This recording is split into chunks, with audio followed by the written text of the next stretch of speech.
Hi friends, welcome back to my YouTube channel. ಎಲ್ಲರೂ ಹೇಗಿದ್ದೀರಾ? I hope ಎಲ್ಲರೂ ಚೆನ್ನಾಗಿದ್ದೀರಾ ಅಂತ ಭಾವಿಸ್ತಾ ಇವತ್ತಿನ ವ್ಲಾಗ್ನ ಸ್ಟಾರ್ಟ್ ಮಾಡ್ತಾಯಿದ್ದೀನಿ. ಇವತ್ತಿನ ವ್ಲಾಗ್ ಏನಪ್ಪ ಅಂತ ಹೇಳಿದ್ರೆ, ನಾನು ಮಾರ್ನಿಂಗಿಂದ ಸ್ಟಾರ್ಟ್ ಮಾಡ್ತಾಯಿದ್ದೀನಿ. 9:30 ಆಗಿದೆ ಮಾರ್ನಿಂಗ್. ಇವತ್ತು ಹೊರಗಡೆ ಹೋಗ್ತಾಯಿದ್ದೀವಿ. ಎಲ್ಲಿ ಹೋಗ್ತಾಯಿದ್ದೀವಿ ಅಂತ ಹೇಳಿದ್ರೆ, ಅದಕ್ಕಿಂತ ಮುಂಚೆ ನಿಮ್ಗೊಂದು ವಿಷಯ ಹೇಳಬೇಕು. ನಾನು ನಿನ್ನೆ ವ್ಲಾಗಲ್ಲಿ ನೀವು ನೋಡಿದಾಗೆ ನಾನು ಮೂಗ್ಬೋಟ್ ಚುಚ್ಚಿಸ್ಕೊಂಡಿದ್ದೀನಿ. ಸೊ ಎಲ್ಲರೂ ಕಮೆಂಟ್ ಮಾಡ್ತಾಯಿದ್ದೀರಾ ತುಂಬ ಚೆನ್ನಾಗಿ ಕಾಣಿಸ್ತಾ ಇದೆ ಅಂತ. ನಮ್ಮ ಮನೆಯಲ್ಲ ಹಾಗೆ ಹೇಳಿದ್ರು, ಮುಂಚೆಗಿಂತ ಚೆನ್ನಾಗಿ ಕಾಣಿಸ್ತಾ ಇದೆಯಾ ಅಂತ. ಸೊ ಫೈನಲಿ ನಂದು ಕೆಲಸ ಮುಗೀತು. ಇವತ್ತು ಎಲ್ಲಿಗೆ ಹೋಗ್ತಾಯಿದ್ದೀವಿ ಅಂತ ಹೇಳಿದ್ರೆ, ನಮ್ಮ ಅತ್ತೆ ಇದ್ದಾರಲ್ಲ, ಅವ್ರದ್ದು ಮೊಮ್ಮಗದು ಬರ್ಡೇ ಇತ್ತು. ಸೊ ಅವರು ದೇವಸ್ಥಾನಕ್ಕೆ ಹೋಗ್ತಾಯಿದ್ರು, ನಮ್ಮನ್ನು ಕರೆದಿದ್ದಾರೆ. ಅದಕ್ಕೆ ಇವತ್ತು ಹೆಂಗೂ ಫ್ರೀ ಆಗಿದ್ದೀವಲ್ಲ ಅಂತ ಹೋಗ್ತಾಯಿದ್ದೀವಿ. ನಾನು ಮತ್ತು ಮಮ್ಮಿ ಹೋಗ್ತಾಯಿದ್ದೀವಿ ಅವ್ರ ಜೊತೆ. ಅದು ಎಲ್ಲಿ ಅಂತಂದರೆ HD ಕೋಟೆ ಸೈಡ್ ಹತ್ರ ಚಿಕ್ಕಮ್ಮನ ಬೆಟ್ಟ ಅಂತ ಇದೆ. ಸೊ ಅಲ್ಲಿ ಹೋಗ್ತಾ ಇದ್ದೀವಿ. ನಾನು ಒಂದು ಸಲನೂ ಹೋಗಿಲ್ಲ, ಇವರೆಲ್ಲ ಸುಮಾರು ಸಲ ಹೋಗಿದ್ದಾರಂತೆ. ಹೋಗಬೇಕು ಅಂತ ಅನ್ಕೊತಾ ಇದ್ದೆ, ಬಟ್ ನಾನು ಒಂದು ಸಲನೂ ಹೋಗಿರಲಿಲ್ಲ. ಇವತ್ತು ಹೋಗ್ತಾ ಇದ್ದೀನಿ. ಇವತ್ತು ಫ್ರೈಡೇ. ಮನೇಲಿ ಫ್ರೀಯಾಗೇ ಇದ್ವಿ, ಏನೂ ಕೆಲಸ ಇರಲಿಲ್ಲ, ಹೊರಗೆ ಹೋಗೋದು ಕೆಲಸ ಯಾವುದೂ ಇರಲಿಲ್ಲ. ಸೊ ಇವಾಗ ರೆಡಿ ಆಗಿಬಿಟ್ಟು 9:30 ಅಷ್ಟೊತ್ತಿಗೆ ಹೊರಡೋಣ ಅಂತ ಹೇಳಿದ್ದಾರೆ. ಹೊರಡ್ಬೇಕು ಇವಾಗ. ಹಾಗೆ ಫ್ರೆಂಡ್ಸ್, ಇವಾಗ ನಮ್ಮ ಅತ್ತೆ ಮಗ ಮತ್ತು ಅವ್ರ ಸೊಸೆ ಇಬ್ಬರು ಮನೆಯಿಂದ ಬಂದರು. ಆ್ಯಕ್ಚುಲಿ ನಮ್ಮ ಅತ್ತೆ ಇರೋದು ನಮ್ಮ ಮನೆ ಹತ್ರನೇ. ಸೊ ಅಲ್ಲಿಂದ ನಮ್ಮ ಮನೆ ಹತ್ರ ಬಂದು ನಮ್ಮನ್ನ ಪಿಕ್ ಮಾಡ್ಕೊಂಡು ಹೋಗ್ತಾಯಿದ್ದಾರೆ. ನಮ್ಮ ಮಮ್ಮಿ ಅವರೆಲ್ಲ ಮುಂಚೆನೇ ಹೋಗಿದ್ದಾರೆ. ನಮ್ಮ ಅತ್ತೆ, ನಮ್ಮ ಮಮ್ಮಿ ಎಲ್ಲರೂ ಇನ್ನೊಂದು 2-3 ಜನ ಮುಂಚೆನೇ ಹೊರಟರು. ಸೊ ನಾವು ಇವಾಗ ಹೋಗ್ತಾಯಿದ್ದೀವಿ. ಜಸ್ಟ್ ಮನೆಯಿಂದ ಹೊರಡ್ತಾ ಇದ್ದೀವಿ ಇವಾಗ. ಫೈನಲಿ ಫ್ರೆಂಡ್ಸ್, ನಾವು ಬಂದು ರೀಚ್ ಆಗಿದ್ದೀವಿ ಚಿಕ್ಕಮ್ಮ ದೇವಿ ಬೆಟ್ಟಕ್ಕೆ. ನಾನು ಸ್ವಲ್ಪ ಹತ್ರನೇ ಅಂದ್ಕೊಂಡಿದ್ದೆ, ಬಟ್ ನನಗೆ ಹೋಗುವಾಗ, ದೇವಸ್ಥಾನಕ್ಕೆ ಹೋಗುವಾಗ ನನಗೆ ಫಸ್ಟಾಗಿ ಟ್ರಾವೆಲಿಂಗ್ ಅಂದರೆ ಸ್ವಲ್ಪ ಆಗಿ ಬರಲ್ಲ.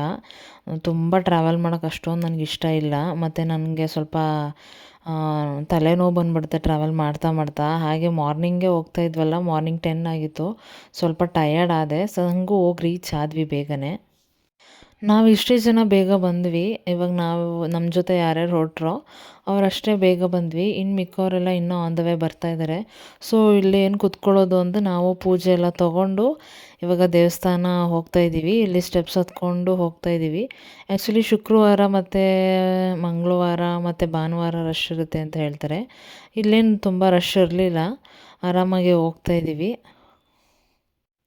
ನಾನು ಈ ದೇವಸ್ಥಾನಕ್ಕೆ ಫಸ್ಟ್ ಬಂದಿರೋದ್ರಿಂದ ಮುಂಚೆ ಎಲ್ಲರೂ ಹೋಗ್ತಾಯಿದ್ರು, ನಮ್ಮನೆ ಸೈಡೆಲ್ಲ ಹೋಗ್ತಾಯಿದ್ರು. ಸೊ ನಾನು ಬರೋಕ್ಕಾಗಿರಲಿಲ್ಲ. ಇವಾಗ ಬಂದಿದ್ದೆನಲ್ಲ, ನನಗೂ ನೋಡೋಕ್ಕೆ ತುಂಬ ಚೆನ್ನಾಗಿದೆ ದೇವಸ್ಥಾನನೂ. ಹೊರಗಡೆ ಎಲ್ಲ ಬೆಟ್ಟ ಹತ್ತೋದು ಏನು ಅಷ್ಟೇನು ಕಷ್ಟ ಆಗಲಿಲ್ಲ. ತುಂಬ ಸುತ್ತೋದೇನಿಲ್ಲ, ಸ್ವಲ್ಪ ಹತ್ರನೇ ಆಯಿತು. ಬಟ್ ಅಲ್ಲಿಂದ ಬಂದಿದ್ದೆ ಸ್ವಲ್ಪ ದೂರ ಆಯಿತು. ಈಗ ಫ್ರೆಂಡ್ಸ್, ನಾವು ದೇವಸ್ಥಾನ ಸ್ಟೆಪ್ಸ್ ಹತ್ಕೊಂಡು ದೇವ್ರ ದರ್ಶನ ಮಾಡೋಕ್ಕೆ ಹೋಗ್ತಾಯಿದ್ದೀವಿ. ದೇವಸ್ಥಾನ ಸ್ಟೆಪ್ಸು ಒಂದು 2 ಮಿನಿಟ್ಸ್ ಹತ್ಬೇಕು ಅಷ್ಟೇ, ಅದು ಏನು ದೂರ ಇಲ್ಲ. ಹತ್ಕೊಂಡು ಇವಾಗ ದರ್ಶನ ಮಾಡೋಕ್ಕೆ ಹೋಗ್ತಾಯಿದ್ದೀವಿ. ದೇವಸ್ಥಾನ ನೋಡ್ತಾ ಇದ್ದೀರಲ್ಲ, ತುಂಬ ಚೆನ್ನಾಗಿದೆ, ತುಂಬ ಕ್ಲೆನ್ಲಿನೆಸ್ ಆಗಿದೆ. ನನಗೂ ತುಂಬ ಇಷ್ಟ ಆಯಿತು, ತುಂಬ ನೀಟಾಗಿದೆ. ಆಮೇಲೆ ರಶ್ಶು ಕೂಡ ಇರಲಿಲ್ಲ. ನಾವು ಅಂದ್ಕೊಂಡ್ವಿ ತುಂಬ ರಶ್ ಇರುತ್ತೆ ಅಂತ, ರಶ್ ಇರಲಿಲ್ಲ. ಇವಾಗ ಪೂಜೆಗೆ ರೆಡಿ ಮಾಡಿಕೊಂಡು ಒಳಗೆ ನಾವಿವಾಗ ದೇವ್ರ ದರ್ಶನನೂ ಮುಗಿಸ್ಕೊಂಡು ಸ್ವಲ್ಪ ಹೊತ್ತು ಕೂತ್ಕೊಳ್ಳೋಣ ಅಂತ ಕೂತಿದ್ದೀವಿ. ದೇವ್ರ ದರ್ಶನ ಅದು ತುಂಬ ಚೆನ್ನಾಗಾಯಿತು. ದೇವ್ರನ್ನ ನೋಡಿ ತುಂಬ ಖುಷಿ ಆಯಿತು. ಇವಾಗ ನಮ್ಮ ಮಮ್ಮಿಯವರು ಇನ್ನೂ ಬಂದಿಲ್ಲ, ಆನ್ ದ ವೇ ಬರ್ತಾ ಇದ್ದಾರೆ. ನೀವಲ್ಲಿ ನೋಡ್ತಾ ಇದ್ದೀರಲ್ಲ, ಅವಳೇನೇ ಬರ್ಡೇ ಗರ್ಲ್, 3 ಇಯರ್ಸ್ ಬರ್ಡೇ ಅವಳಿಗೆ. ಸೊ ಅವಳ ಬರ್ಡೇ ಅಂತಲೇ ನಾವೆಲ್ಲರೂ ಬಂದಿರೋದು. ಮತ್ತು ಇವಾಗ ಅವರು ಆನ್ ದ ವೇ ಬರ್ತಾಯಿದ್ದಾರೆ, ಅವ್ರ ಜೊತೆ ಜಾಯ್ನ್ ಆಗಬೇಕು. ನಾವು ದೇವಸ್ಥಾನದ ಒಳಗಡೆ ಕೂತ್ಕೊಂಡು ಸ್ಟೆಪ್ಸ್ ಇಳ್ಕೊಂಡು ಬಂದ್ವಿ ಕೆಳಗಡೆ. ಅಲ್ಲಿ ನಮ್ಮ ಮಮ್ಮಿಯವರು ಬರ್ತಾಯಿದ್ದಾರೆ ಅಂತ ಹೇಳಿದ್ನಲ್ಲ, ಅವರು ಇನ್ನೂ ಲೇಟ್ ಆಗುತ್ತೆ ಅಂತ ಹೇಳಿದ್ರು. ಸೊ ಬಿಸಿಲಿತ್ತು, ತುಂಬ ಬಿಸಿಲಿತ್ತು, ಚಳಿ ಇತ್ತು. ಹೊರಗಡೆ ಅಂತೂ ತುಂಬ ಬಿಸಿಲಿತ್ತು. ಸೊ ಕಬ್ಬಿನ ಜ್ಯೂಸ್ ಕುಡಿಯೋಣ ಅಂತ ಕುಡಿತಾ ಇದ್ದೀವಿ. ಈಗ ಫ್ರೆಂಡ್ಸ್, ನಾವು ಜ್ಯೂಸ್ ಕುಡ್ಕೊಂಡು ಅವರು ಬರಲಿ ಅಂತ ವೆಯ್ಟ್ ಮಾಡ್ತಾಯಿದ್ವಿ. ಫೈನಲಿ ಅವರು ಬಂದರು, ಲೇಟಾಗೇ ಬಂದರು ಅವರು. ನಮ್ಮ ಮಮ್ಮಿ ಇವಾಗ ಪೂಜೆ ತೊಗೊತಾ ಇದ್ದಾರೆ. ಮೊದಲು ನಾನು ಪೂಜೆ ತೊಗೊಂಡಿರಲಿಲ್ಲ, ಮಮ್ಮಿ ಬರಲಿ ಅಂತ. ನಮ್ಮ ಆಂಟಿ ಅಷ್ಟೇ ಪೂಜೆ ಮಾಡಿಸಿದ್ರು. ಸೊ ಇವಾಗ ಪೂಜೆ ತೊಗೊಳ್ಳೋಣ ಅಂತ ತೊಗೊತಾ ಇದ್ದಾರೆ. ಇವರೆಲ್ಲರೂ ಬ್ಯಾಲೆನ್ಸ್ ಇದ್ದರು ಬರೋದಕ್ಕೆ.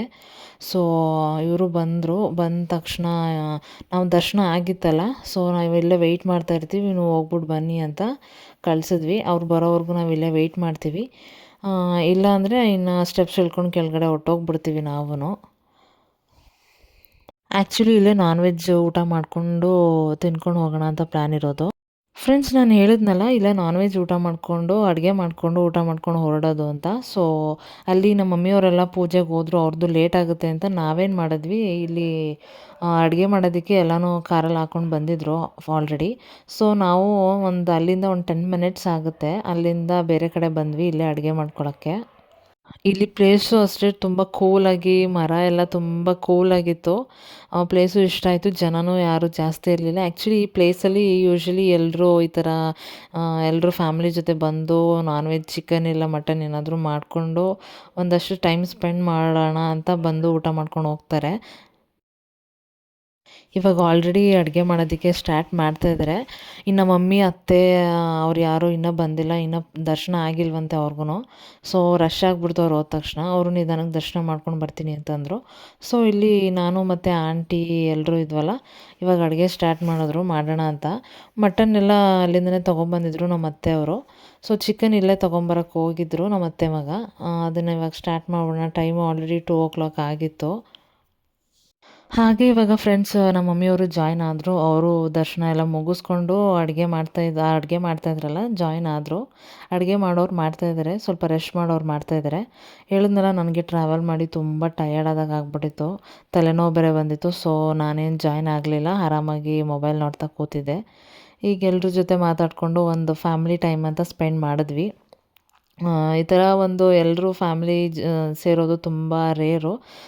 ಸೊ ಫನ್ ಟೈಮ್ ಸ್ಪೆಂಡ್ ಆಯಿತು. ಕಣಪ್ಪ ನನ್ನ ಮಮ್ಮಿನ ಕಂಡ್ರ ಯಾಕೆ ನಾವು ಎಲ್ಲ ಫಂಕ್ಷನ್ಗೂ ಹೋಗ್ತಾ ಇದ್ದೀವಿ. ದರ್ಶನ ಆಯ್ತಾ ಪರ್ವತಮ್ಮ? ದರ್ಶನ ಎಲ್ಲ ಆಯ್ತಾ? ಇಲ್ಲ ಅಷ್ಟೇನಿದೆ ನಮ್ಗೆ. ಚಿಕನ್ ಎಲ್ಲ ರೆಡಿ ಆಯ್ತಾ? ಚಿಕನ್ ಎಲ್ಲ ರೆಡಿ ಆಯ್ತದ, ಮಟನ್ ಬೇಯ್ತದ. ಇದು ಕಾಕ್ಗಳು ಬೇರೆ ಬಾರಿ ಇನ್ಸಿದ್ದಾವ. ಇಲ್ಲ ಅದನ್ನೆಲ್ಲ ಮಾಡ್ತಾ ನಾವು ಮಾತ್ರ ಬಿಡಲ್ಲ. ಯಾವಾಗಲೂ ನವಿರತನ ಕಟ್ಟ ಇಷ್ಟು ಜನಲ್ವಾ ಚೆನ್ನಾಗಿ ಹೋಯ್ತೀವಿ. ಆಯ್ತು ಫ್ರೆಂಡ್ಸ್, ಏನಂದರೆ ಟೈಮ್ ಎಷ್ಟಾಗಿತ್ತು ಅಂದರೆ 3:30 ಆಗಿತ್ತು. ಎಲ್ರಿಗೂ ಹೊಟ್ಟೆ ಹಸಿವಾಗಿತ್ತು, ಯಾಕಂದರೆ ಟ್ರಾವೆಲ್ ಬೇರೆ ಮಾಡಿದ್ವಲ್ಲ. ಒಂಚೂರು ಲೇಟ್ ಆಯಿತು ಬರೋದು. ಆದರೂ ತುಂಬ ಆದಷ್ಟು ಬೇಗ ಮ್ಯಾಕ್ಸಿಮಮ್ ಟ್ರೈ ಮಾಡಿ ಎಲ್ಲರೂ ಅಡುಗೆ ಮಾಡಿದ್ರು ಬೇಗನೆ. ಇವಾಗ ಆಲ್ರೆಡಿ 90% ರೆಡಿ ಆಗಿದೆ. ಚಿಕನ್ ಮಾತ್ರ ಬ್ಯಾಲೆನ್ಸ್ ಇದೆ. ನನ್ನ ವೀಡಿಯೋಸ್ ಎಲ್ಲ ನೋಡ್ತಾ ಇರ್ತೀಯಾ? ನಾನು ಚೆನ್ನಾಗಿ ಮಾಡ್ತೀನಾ? ಚೆನ್ನಾಗಿ ಮಾಡ್ತೀನಿ. ನನಗೆ ಭಾಳ ಇಷ್ಟ ಕರಕ್ಸು. ಹೌದಾ? ದಿನ ನೋಡ್ತೀಯಾ? ಟಿವಿಗೆ ಟಿವಿಗೆ ಕನೆಕ್ಟ್ ಮಾಡಿಸ್ಕೊಂಡು ನೋಡ್ಕೊಳ್ತೀಯಾ? ಟಿವಿಗೆ ಕನೆಕ್ಟ್ ಮಾಡಿ ನೋಡ್ಕೊಂಡು ಚೆನ್ನಾಗಿ ನೀನು ಮಾಡ್ಕೊಂಡು ನನ್ನ ಮಮ್ಮಣ್ಣ ಅಂತ ಹಂಗೆ ನೋಡು. ಹಂಗಾದ್ರೆ ಹಿಂಗೆ ನೋಡು ನನ್ನ ವೀಡಿಯೋಸ್ಗಳನ್ನ. ನಾನು ಇರೋ ತನಕ ನಾನು ನೋಡ್ತೀನಿ ಕಡೆ. ನನ್ನ ಶಿವರು, ನಿನ್ನ, ನಿಮ್ಮ ಮಮ್ಮಿನ, ಕನ್ನಡಪ್ರಜ್ಜಿ, ನಿಮ್ಮ ಆಂಟಿ, ನಿಮ್ಮ ಸಿವಿ ಆಂಟಿ ಒಂದು ದಿವಸ ನೋಡಿಲ್ಲ. ಹೇಳಿದ್ನಲ್ಲ ಫ್ರೆಂಡ್ಸ್, ಟೈಮ್ ಬಂದು 3:30 ಮೇಲಾಗಿತ್ತು. ಟ್ರಾವೆಲ್ ಮಾಡಿದ್ದಕ್ಕೂ ಅದಕ್ಕೂ ತುಂಬ ಹೊಟ್ಟೆ ಹಸಿವಾಗಿತ್ತು ಎಲ್ರಿಗೂ. ಮ್ಯಾಕ್ಸಿಮಮ್ ಟ್ರೈ ಮಾಡಿ ಬೇಗ ಅಡುಗೆ ಮಾಡಿದ್ರು. ತುಂಬ ಚೆನ್ನಾಗಿತ್ತು ಊಟ ಅಂತೂ. ಇವಾಗ ಎಲ್ಲರೂ ಊಟಕ್ಕೆ ಕೂತಿದ್ದೀವಿ, ಊಟ ಮಾಡ್ತಾಯಿದ್ದೀವಿ. ತುಂಬ ಅಂದರೆ ತುಂಬ ಚೆನ್ನಾಗಿದೆ ಊಟ. ಸೊ ನೋಡ್ತಾ ಇದ್ದೀರಲ್ಲ, ನಮ್ಮ ಮಮ್ಮಿ ಬಡಿಸ್ತಾ ಇದ್ದಾರೆ. ಒಂದು 4-5 ಜನ ಊಟಕ್ಕೆ ಕೂತಿದ್ದೀವಿ ಇವಾಗ. ಚಿಕನ್, ಗೀ ರೈಸ್, ಮಟನ್ ಎಲ್ಲ ಇದೆ. ಆರಾಮಾಗಿ ಊಟ ಮಾಡಿಕೊಂಡು ಇವಾಗ ಸ್ವಲ್ಪ ಹೊತ್ತು ಕೂತಿದ್ದು ನಾವು ಹೊರಡ್ತೀವಿ. ಹೋಗೋವರೆಗೆ ಈವ್ನಿಂಗ್ ಆಗ್ಬೋದು ಅನಿಸುತ್ತೆ, 6-7 ಆಗುತ್ತೆ. ನಾನ್ ವೆಜ್ ಮಾಡ್ತಾಯಿದ್ದಾರೆ ಅಂದರೆ ಸ್ವಲ್ಪ ಊಟ ಅಲ್ಲ, ಹೊಟ್ಟೆ ಹಸಿವು ಎಕ್ಸ್ಟ್ರಾನೇ ಆಗುತ್ತೆ. ಹಾಗೆ ನಾನ್ ವೆಜ್ ಅಡುಗೆ ಮಾಡ್ತಾನೆ ತುಂಬ ಹೊಟ್ಟೆ ಹಸಿವಾಗಿತ್ತು ಎಲ್ರಿಗೂ. ಸೊ ಗೀ ರೈಸ್, ಚಿಕನ್ ಎಲ್ಲ ಆಯಿತು. ಇವಾಗ ವೈಟ್ ರೈಸ್ ಮತ್ತು ಮಟನ್ ಸಾಂಬಾರು ತಿಂತಾಯಿದ್ದೀವಿ. ಅದು ಅಷ್ಟೇ ತುಂಬ ಟೇಸ್ಟಾಗಿತ್ತು. ನನಗೆ ಜಾಸ್ತಿ ಚಿಕನ್ನೇ ಇಷ್ಟ. ಸೊ ನನಗಂತೂ ಚಿಕನ್ ತುಂಬ ಇಷ್ಟ ಆಗಿರೋದ್ರಿಂದ ಚಿಕನ್ನೇ ಸ್ವಲ್ಪ ಜಾಸ್ತಿ ತಿಂದೆ. ಮಟನ್ನು ಅಷ್ಟೇ, ಸಾಂಬಾರೆಲ್ಲ ತುಂಬ ಟೇಸ್ಟಾಗಿತ್ತು. ಸೊ ಎಲ್ಲರೂ ಮಾತಾಡಿಕೊಂಡು ನಗಾಡಿಕೊಂಡು ಟೈಮ್ ಸ್ಪೆಂಡ್ ಮಾಡ್ಕೊಂಡು ಊಟ ಮಾಡಿದ್ವಿ. ಫೈನಲಿ ಹೊಟ್ಟೆ ತುಂಬ ಊಟ ಮುಗಿಸ್ಕೊಂಡು ಕಾರೊಳಗೆ ಕೂತಿದ್ದೀವಿ. ಇನ್ನು ಮಿಕ್ಕವ್ರು ಯಾರ್ಯಾರಿದ್ದಾರೆ ಅವ್ರು ಊಟ ಮಾಡ್ತಾಯಿದ್ದಾರೆ. ಈ ಥರ ಫ್ಯಾಮಿಲಿ ಎಲ್ಲ ಹೊರಗಡೆ ಬಂದರೆ ಅವಾಗವಾಗ ಒಂದು ಸ್ವಲ್ಪ ಮೈಂಡು ಫ್ರೀ ಆಗುತ್ತೆ, ಖುಷಿ ಆಗುತ್ತೆ, ಒಳ್ಳೆ ಟೈಮ್ ಸ್ಪೆಂಡ್ ಮಾಡಿದಾಗ ಆಗುತ್ತೆ.